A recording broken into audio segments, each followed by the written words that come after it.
Hey guys, if the hydraulics on your Wood-Mizer sawmill have started to work intermittently, this is the video for you. If you've been noticing lately that one of these isn't working, there's a good reason for it, and I'm going to show you how to troubleshoot this, and I'm going to tell you what the problem is with my machine. It's this right here, and this is the main log clamp. And what's happening is that sometimes it will go in and sometimes it will go out, sometimes it won't do anything. And so all of the other hydraulics are working great, but this thing right here needs to be looked at. And so I'm going to show you exactly what I think is the problem, and hopefully I'm right. You're going to want to go right into here, into your hydraulic box. This is where all of your hydraulic functions happen on the sawmill. And you're going to have your entire assembly for all of your hydraulic switches in here. So I already loosened the bolts on this. I'm going to take it off and show you what it looks like inside. The view I'm going to give us to start with is just an overhead view. Because this is how you will be standing over your machine when you look at it. And so let's look at a few of the components that are in here. This is right here is your hydraulic pump, hydraulic filter. You might wonder what this is over here, and this is your electronic brake. This right here is going to be the power solenoid. The function of this controls the power from your hydraulics up to your motor, and this just acts like a switch. It's like a door that opens the current to your machine.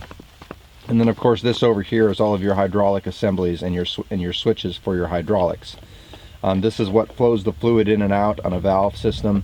And then these also are activated through the power solenoid switch running the pump. And so that's how all that works.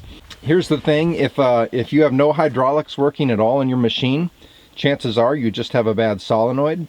If it's not the solenoid, then it could be worse. Your brushes could be worn down in your main motor over here. And if that's the case, it's going to be new brushes or possibly a new motor. Or if you don't have function on a lot of your hydraulics, it could be that you don't have any fluid in your pump anymore. You should never be losing fluid in this. If you are, you have a leak somewhere in your system and you need to check that out.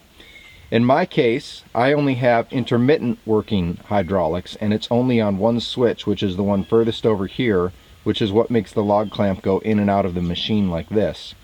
And so we're going to look at a couple of the more electronic issues, because I believe what we have here is an electrical problem, and I'm going to show you exactly where we need to look to fix that. You should be able to recognize this as being the side angle of your control box. You do have to take off that side panel to get there. And so what I'm looking at here is all of the electrical connections that are underneath the machine. So here's how this functions. You've got this spring, which is right here, and that is the spring that keeps tension on all of these little guys right here. See this? I flipped them up, and these make contact with this little depressor right here. There's a little cylinder that's attached that goes up and down, and it's got a little groove that is machined out of the back of it, and when you move the switch up or down, it unseats this out of the groove and pushes it out. When this is pushed out, it moves it down and engages that tiny micro switch so that your hydraulics will work. This switch is very, very precise. It has to be set perfectly, and the way the textbook says to set these is to make sure that these are in, and then just make sure this is just touching without having any pressure actually going in. If one of these is too far in or out, it will affect all the other ones, because they're all attached on the same shaft and are operated by a single spring. When we move the levers on the side, you will see that this micro switch makes a little click and activates.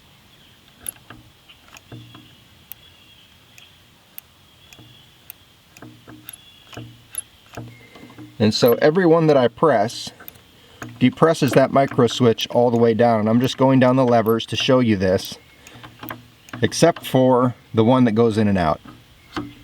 It presses down, but it has a real hard time just engaging the switch, and it only does it partially, which means we're not getting full contact.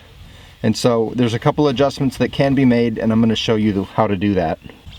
Okay, so when I read the manual, one thing it's asking you to do is to undo the set screws on each and every one of these, and then make sure that they are all just barely contacting. And so I'm going to do that and see if the manual fix does it.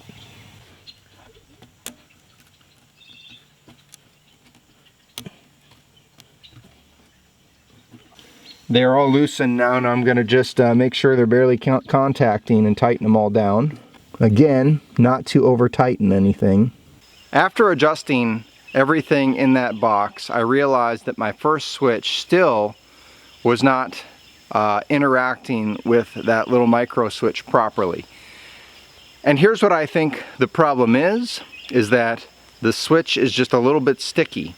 And so there's been all kinds of dust and stuff in this control box before. I got this machine used a couple months ago, and I put everything I got into it.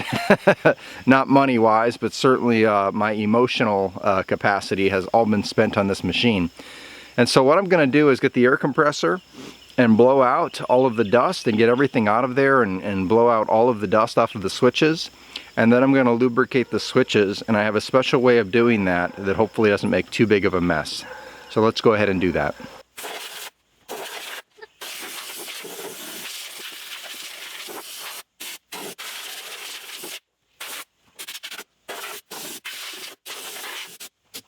So what was happening with mine, which is on the very back one back here, is that the pin that goes in and out was sticking. And so I'm just going to lubricate that and see if I can get it to run more smoothly. After blowing all of the dust and everything out, the actual switch, the actual lever itself that moves up and down already feels a lot smoother. And so I'm going to show you my trick for lubricating these without making a big huge mess. In Wood-Miser's world, everything runs off of automatic transmission fluid. I don't spend a ton of money on this. I get whatever the store brand is, ATF, and it doesn't really matter what type of grade it is. Just automatic transmission fluid works just fine. Now, I could use many different things. I could use maybe lithium grease, or I could spray it with some PB Blaster or WD-40. But in this case, I'm going to use the automatic transmission fluid.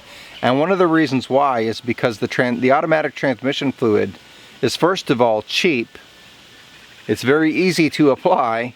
And also, if dust or debris gets on this, it's going to kind of, not necessarily repel, but it's not going to stick like, say, a lithium grease or something like that would. And so we're going to use this.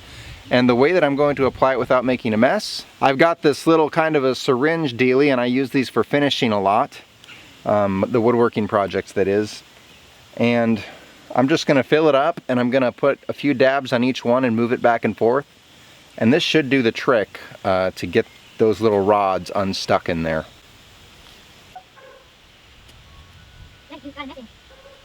Now every one of these that I'm doing, I'm putting a little dab on it, and then I'm grabbing the pin with my fingers, and I'm just moving it in and out by hand. You can't really pull it all the way out if you tried, so don't worry about if you're going to pull this pin out or not. I don't think you are. And some of them are definitely more stuck than others, and so this is a good thing to do here. Hey boy. Oh no. Well, as you all can see, I have went through the trouble of completely cleaning out this control box since I was in here. The other thing I did is I did check the fluid level in the hydraulic pump, and it was maybe a little low. I have reason to believe this may be refurbished or replaced from before. I don't know for sure. It is the Monarch pump, which is the old pump, so who knows, it may be an original to this machine. I want to show you how this micro switch is engaging now. When you pull a lever up or down, this switch should engage, and you should hear a teeny tiny click that comes out of that. And so here I am going from end to end.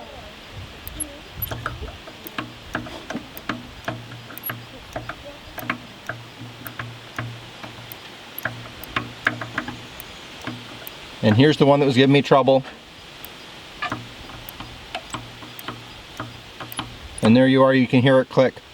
So without even running the machine, I know that this is going to work, but just to show you that I do know what I'm talking about, let's go ahead and turn it on and watch the hydraulics move around. All right, I've got the electric on. I'm not going to actually power the mill, but I am just going to run it with the electric, and you will see all of the hydraulics working as they should.